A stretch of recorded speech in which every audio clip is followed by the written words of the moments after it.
अधिकारियों की transfer posting पर केंद्र सरकार के ताजा अध्यादेश से अरविंद केजरीवाल बेहद नाराज हैं।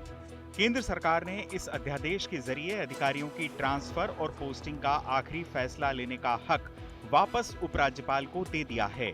बिहार के मुख्यमंत्री नीतीश कुमार ने केजरीवाल से मुलाकात की तो चर्चा इस मसले पर विपक्ष को एकजुट करने पर हुई।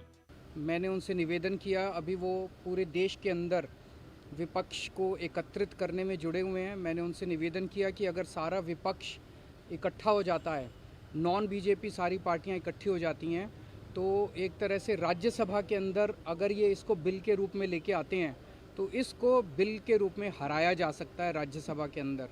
और अगर राज्यसभा के अंदर ये बिल हार गया तो ये एक तरह से 2024 का सेमीफाइनल होगा।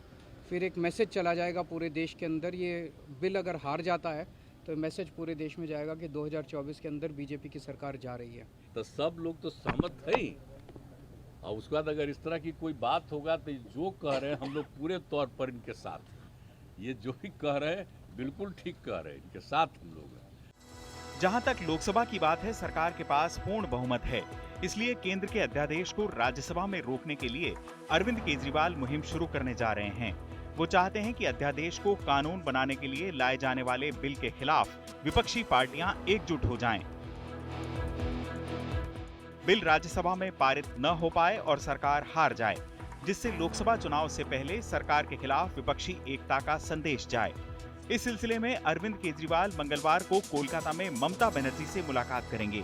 इसके अगले दिन मुंबई में उद्धव ठाकरे और एनसीपी प्रमुख शरद पवार से मुलाकात करेंगे।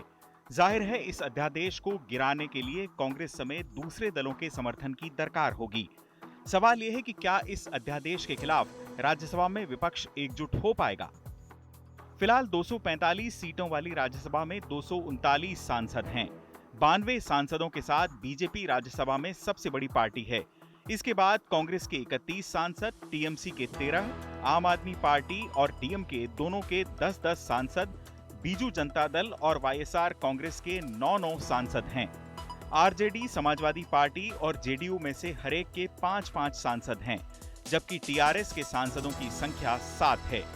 मौजूदा समीकरणों के आधार पर सरकार का आंकड़ा बहुमत से कुछ एक सीटें कम है, लेकिन सरकार को वाईएसआर कांग्रेस और नवीन पटनायक का समर्थन मिलने का पूरा भरोसा है।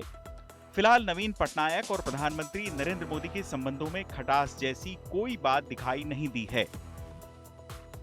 राज्यसभा में पश्चिम बंगाल, गोवा और गुजरात के कुछ सांसदों के रिटायरमेंट के कारण 10 सीटें खाली होंगी, लेकिन अगले साल अप्रैल से पहले राज्यसभा के समीकरणों में कोई प्रभावी परिवर्तन होता दिखाई नहीं देता।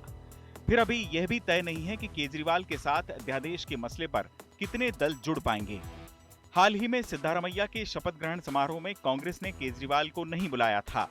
ऐसे में केजरीवाल ने इस बिल के मामले में कांग्रेस को राजी करने का जिम्मा नीतीश कुमार को सौंपा होगा। केजरीवाल पर कांग्रेस के रवैये को देखकर इस बात के आसार कम हैं कि उन्हें कांग्रेस का साथ मिल पाए। दिल्ली में मिली जुली अधिकार की सरकार पहले भी चली है। जब 15 साल दिल्ली में अभूतपूर्व काम हुआ था, पूरी दिल्ली बदली गई थी, तो भी ऐसी ही व्यवस्था थी।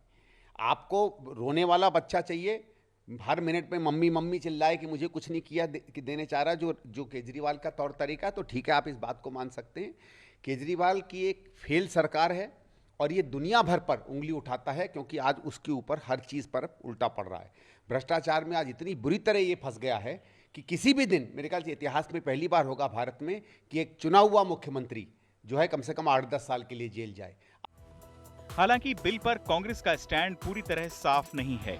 यह स्पष्ट नहीं है कि वो इस मामले में राज्यसभा में केजरीवाल से दूरी बनाएगी या फिर उनका साथ देगी।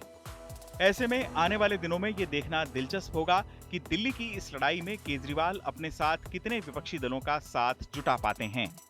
फिलहाल बीजेपी इस अध्यादेश को लोगों के हित में बता रही है। चुनाव आज तक।